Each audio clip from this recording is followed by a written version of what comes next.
कोई अच्छी खबर नहीं है जी। और दूसरी खबर है हमारे अजीम हमसाया मुल्क चाइना की तरफ से, जिसके साथ हमारी दोस्ती जो है वो बहरा हिंद से गहरी है और कोहे हिमालय से ऊंची है। और हमारे वज़ीर आला साहब, वज़ीर ख़ारजा साहब जो हैं वो अभी दौरा फरमा के चीन का वापस तशरीफ़ लाए हैं। यूट्यूबर हुकूमती जो हैं उन्होंने उनकी कामयाबी के बड़े झंडे गाड़े हैं, लेकिन आज हमारे दोस्त और पाकिस्तान के अजीम सहाफ़ी और बड़े अजीम और क्रेडिबल सहाफ़ियों में उनका शुमार होता है, जनाब मुश्ताक घुमन साहब जो हैं उन्होंने एक ख़बर दी है और उस खबर ने एज ए पाकिस्तानी मेरे पाँव के नीचे से ज़मीन निकाल दी है। हमने अपने गुज़िश्ता प्रोग्राम में ये सवाल उठाया था जो लास्ट वीकेंड पे हुआ था कि जनाब चाइना के अंदर साथ हमारी कनेक्टिविटी जो है इस वक्त स्ट्रेंथ है वो CPEC है। तो CPEC अथॉरिटी का चेयरमैन 36 लाख रुपया जो महीना तनख्वाह लेते हैं वो वहाँ पे क्यों नहीं है साथ हमारे। वो अब पता चला जी मुश्ताक घुमन साहब के ज़रिए कि उन्होंने हमें जो है CPEC की तमाम फंडिंग रोक दी। और वजूहात क्या है, अपने हमारे जो हैं वो भट्टी साहब, अरसलान भट्टी साहब जो हैं वो वजूहात निकाल के लाए हैं जो कि छोटी छोटी जो लोकल पॉलिटिक्स है उससे फूट रही है। मैं आपको इन्फॉर्मेशन दे के उनकी आज की जो खबर है उसका बेड़ा गर्क नहीं करूँगा, लेकिन CPEC के लिए फंडिंग स्टैंड स्टिल हो जाना और हम बढ़ के मारते फिर रहे हैं कि पाकिस्तान का मुस्तकबिल CPEC है और पाकिस्तान ये कर देगा CPEC के ज़रिए। और हमने तो ये भी यूट्यूबर से पोस्टें करवा दी हैं, अपने सरकारी यूट्यूबर वो 21वें 20वें 21वें ग्रेड वाले, कि जनाब चाइना ने मुस्लिम उम्मा की क़यादत जो है वो पाकिस्तान के हवाले कर दिया। हमने ये बाकायदा उसके ऊपर 15-15 मिनट के 10-10 मिनट के प्रोग्राम वो जो हैं जी यूट्यूब के वो वाले चढ़वाए हैं जी। मतलब कि हमारे ज़हन का आप अंदाज़ा करें इससे। मेरा तो मतलब कि आपने जब वो टॉपिक बताया तो मेरी तो बाकायदा पाँव के नीचे से ज़मीन निकल गई।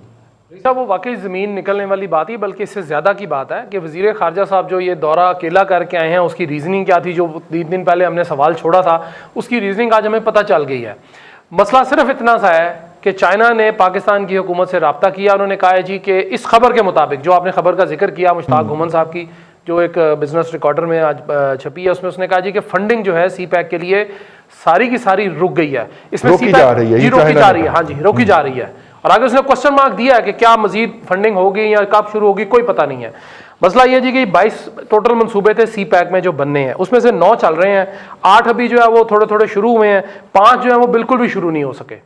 अच्छा, उसमें एक जो मंसूबा है बेल्ट एंड रोड प्रोजेक्ट जो 2019 में मुकम्मल हो जाना चाहिए था या आधा बन जाना चाहिए था, उसके ऊपर बहुत स्लो प्रोग्रेस है, जिसके ऊपर हमारी खासी वहां पे क्लास हुई है। ठीक है, जो हमारे साहब गए थे बड़े अच्छे शास्ता जुबान लेके।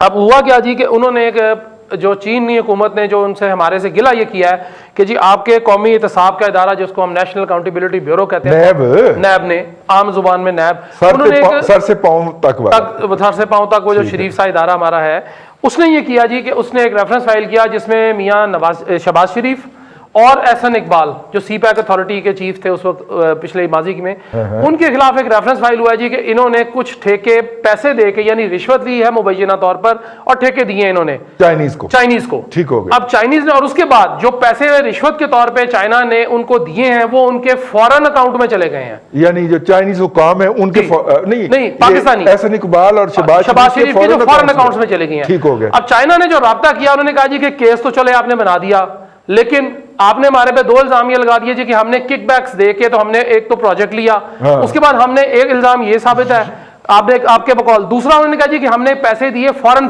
उसके अकाउंट में, तो ये मनी लॉन्ड्रिंग हो गई।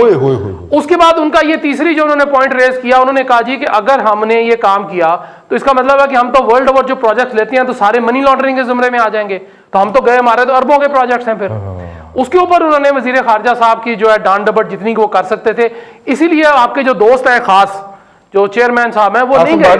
हाँ जी, अच्छा, वो नहीं गए। फिर वो एंड टाइम के ऊपर ड्रॉप हो गया। हाँ जी, अब मुबैना तौर पर ये 2 जो इल्जामात हैं वो चीनी हुकूमत ने कहा जी कि जनाब ये इल्जामात जब तक अब ये साबित नहीं हो जाते या ये खत्म नहीं हो जाते या आप इसको विड्रॉ नहीं करते हमारी तरफ से, तो ना समझे आप। अब ऑरेंज ट्रेन का जो मामला था जी, उसमें 2 चीजें आ रही थी कि किराया और बिजली।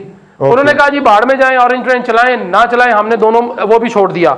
उसके बाद उन्होंने कहा जी कि वजारत इत्तलात को, असल में अब एक और खबर ये है इसी खबर से रिलेटेड कि वजारत इत्तलात को बाकायदा तौर पर हिदायत जारी की गई हैं कि इसका सी पैक का इमेज बेहतर करें, इसके बारे में खबरें दें, या जो भी आप कर सकते हैं टॉक शोज वगैरह वो करें ताकि ये बेहतरी की तरफ जाए और हम इस पे जो डाई डाउन चीजें वो इसको ठीक करें। यानी क्योंकि इस वक्त जितने भी हुकूमत के हामी यूट्यूबर समझे जाते हैं, उन्होंने महीना के पहले तक सी पैक के बारे में कोई अच्छा इमेज क्रिएट नहीं किया हुआ था, तो शायद ये उसको अंडू करने के लिए ये भी उन्होंने कहा है कि यूट्यूबर जो हैं वो आपके जो हैं वो हमें खाम खा घसीटते हैं इसके अंदर। खैर अच्छा जी।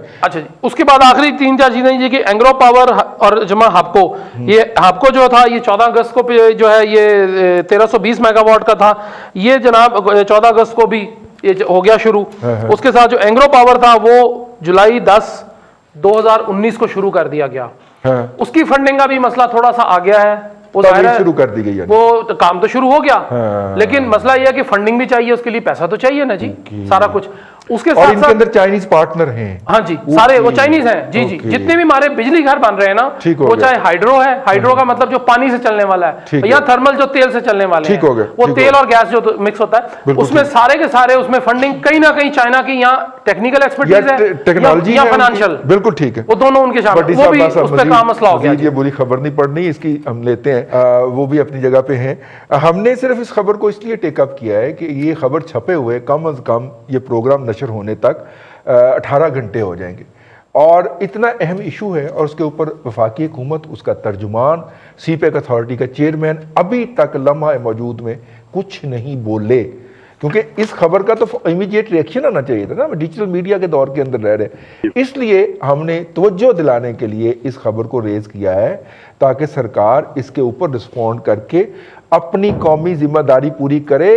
वजीर आजम आगा जुबैर साहब रोजाना कबीना की मीटिंग करे या ना करे, 54 तर्जमानों की मीटिंग करता है वो। ये पाकिस्तान की लाइफलाइन का मसला है, ये पाकिस्तान की बका का मसला है, और मैं नहीं कह रहा, वो खुद कह रहा है, और उसके हवाले से एक नेगेटिव खबर है, और वो 54 तर्जमान सारे के सारे गूंगे बने हुए हैं, उनमें से किसी ने रिस्पॉन्ड नहीं किया। हैविंग सेड दैट, देखिए ये खबर है अपनी जगह के ऊपर, और हम ये भी देख रहे हैं कि सी पैक के प्रोजेक्ट भी काफ़ी ज़्यादा डिलेज का शिकार है। कुछ तो है जिसकी पर्दादारी है आगा साहब। सबसे पहली बात तो ये है कि मुझे ऐसा लगता है कि हमारे पाकिस्तान में कोई फॉरेन पॉलिसी है ही नहीं। अभी तक हम इस बात का तयन ही नहीं कर सके कि हमें इस खित्ते में किस मुल्क के साथ किस वजह से कहाँ खड़े होना। वाह, जो लोग हमारे साथ, जो किस मुल्क के साथ किस वजह से कहाँ खड़े होना, वाह क्या